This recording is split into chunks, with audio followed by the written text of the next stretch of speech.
Good morning. I'm Marsha Galanco.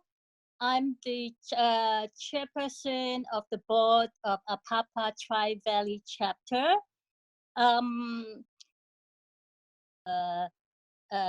Internship program pretty well. I like to add something that might be quite, I would say, elephant in the room, but not quite spoken out. It's about the relationship with our officials. A good relationship is really, really, really essential from all my years working with internship program. It's not only in good time, but in time of when it didn't turn out very well. As we know, 99% of our interns are very good, especially in terms of technology. But when it comes to people skill, we need to train our interns more about personal relationship, especially in the political offices. From my experience, there's a few cases when the interns were not to what the officers expect. And keeping a good relationship is essential. Ongoing and find out what works, not doesn't work. And one thing, especially the parents of the interns will jump to the conclusion that, oh, it's discrimination. Why my kids are being given low jobs? We need to not only train interns, but also their family or their parents. I think that's important. And the second part is ongoing, just like what Michael said, ongoing process, building, strengthening relationship with political officers. And not only with the politician, but with the staff member, and in such a way that have a good understanding. That's my input at this time. Thank you. Thank you so much, Marsha. I am actually pretty new to being on the internship committee, and so but I agree with everything that Marsha just said. I'm also with the Apapa Tri-Valley chapter, same chapter and committee as Marsha. Yes, what she said about relationship with the offices are, very important.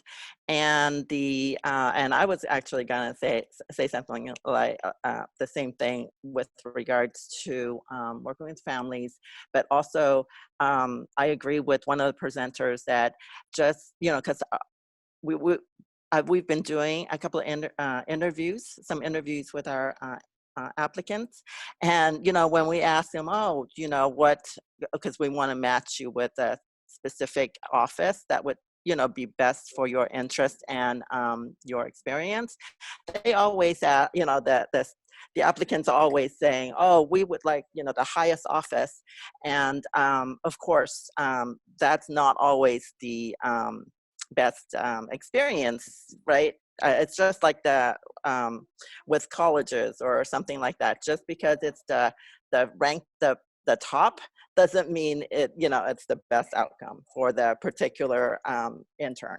So I really agree with that. And because I'm actually on a school board member, I this year I wanted to kind of contribute and suggest that to a couple of ways to recruit for intern recruitment is to actually work, depending on what level of it's a high school or college student or whatever, work with your schools and community colleges and even colleges to to get the application out, and actually within the schools and universities and colleges actually work with their career center, and with their if you have if you're open to high school students, work with their counselors and college and career coordinators to get the word out, because they're the ones who actually have a lot of communication with the students and sometimes parents too. So that's another way to recruit. That's all I have. So, but thank you so much for this webinar. This is my third year involved in the internship program here.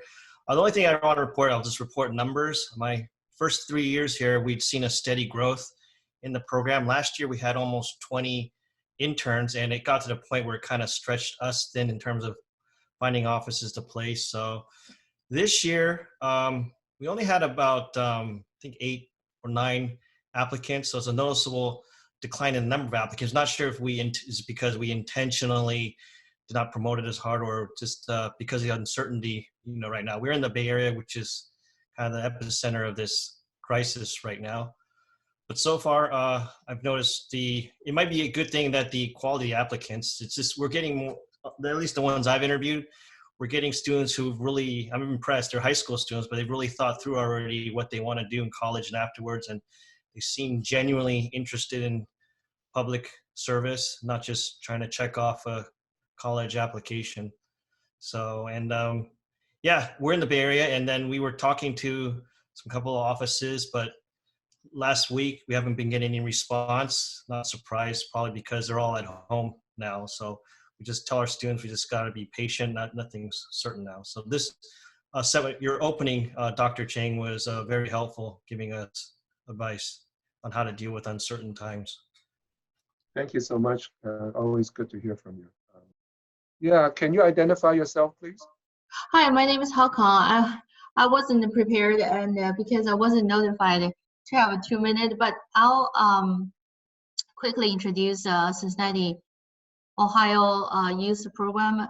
We have done once last year, and we are well set for this year, and we have secured 6 positions. And I totally agree with all of the speakers, the experience that they shared.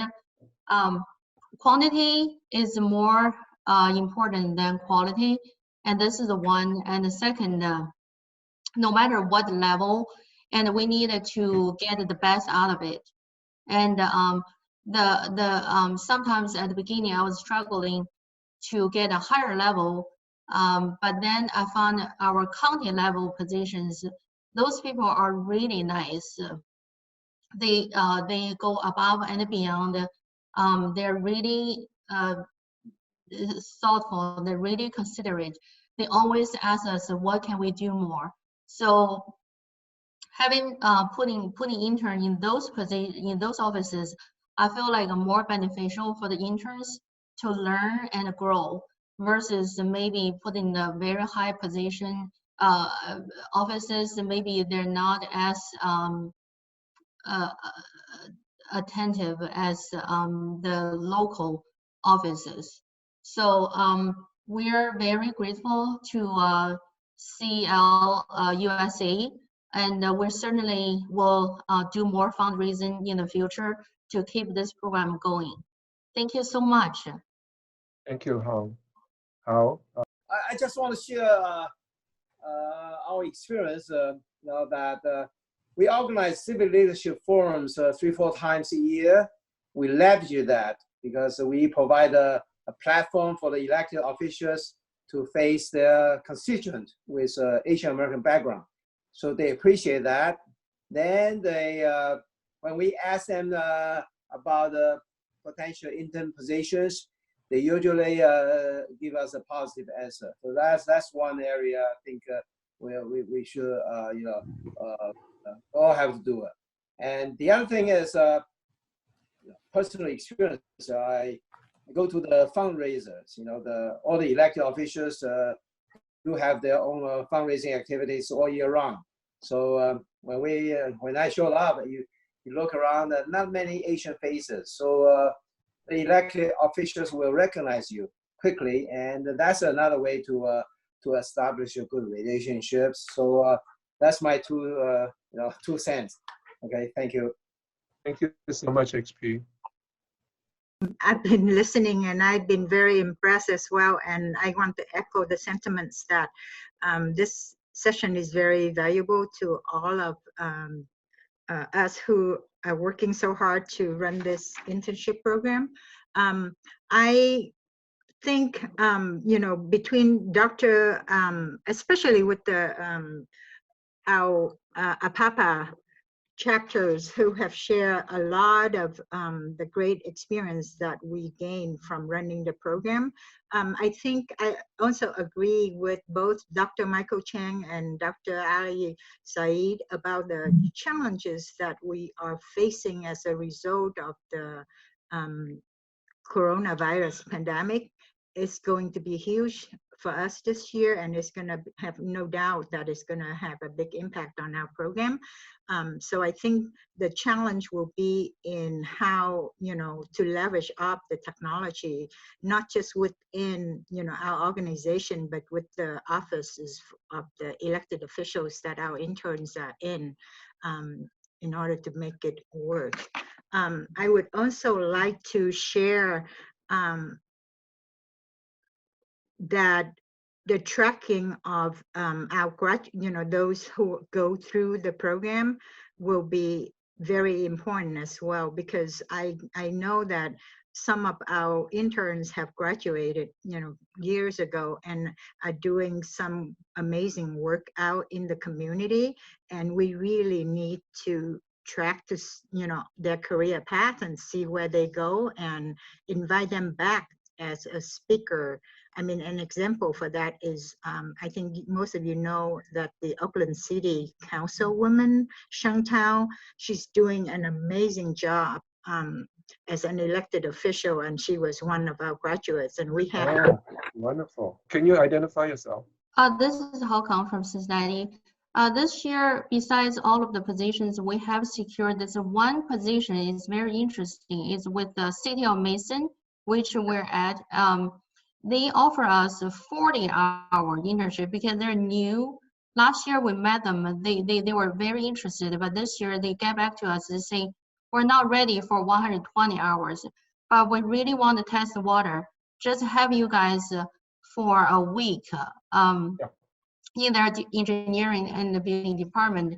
Right. So we basically just trying to understand what would be, we would like to accept this offer, but we just want to have some advice from you guys if you have any. I think this department is really good, but just 40 hours seems like it doesn't meet our criteria on having this scholarship grant. So I would say that is a real good question for CLUSA, for either Anthony or Ching. My 2 cents, I'm not in the decision making, I'm just a consultant here, is that they probably would encourage you. That's my guess.